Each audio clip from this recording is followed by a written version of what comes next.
समाजामध्ये तेढ निर्माण करतात मुद्दामून राजकारणासाठी, आणि मग दुसऱ्यांनाही करायचे की जातीवादी पक्ष आहे म्हणते. हे खोटारडेपणा जो आहे हा आपण ओळखला पाहिजे.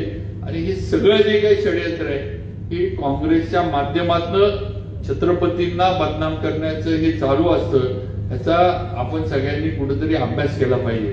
आतापर्यंत तुम्ही बघा, जेवढं पंतप्रधान नरेंद्र मोदी, जेवढं भारतीय जनता पार्टीनं छत्रपती शिवाजी महाराजांच्या इतिहासाला, छत्रपती शिवाजी महाराजांच्या गड किल्ल्यांना किंवा छत्रपती शिवाजी महाराजांच्या जिथं जिथं पाऊल खुणा उठल्या त्या ह्याला जेवढं महत्व दिलं तेवढं काँग्रेसच्या राजवटीमध्ये कधी झालं नाही हे आम्ही बघितलंय. आम्ही सुद्धा काँग्रेसमध्ये होतो, माझे वडील सुद्धा काँग्रेसमध्ये होते, महाराज मंत्री होते, नाना इथं बसलेत, नानांनी त्यावेळेला जिल्ह्यातल्या, पण कधीही काँग्रेसनं छत्रपती शिवाजी महाराज आणि संभाजी महाराज यांच्या कार्याला, कामाला जेवढी ताकद, जेवढं महत्व, जेवढं त्याला लोकांपुढे आणायला पाहिजे होतं तेवढं आणलं नाही.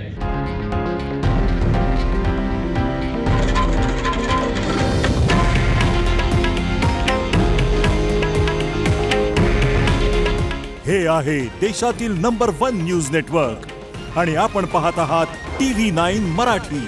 काळजी तुमची, हित महाराष्ट्राचं.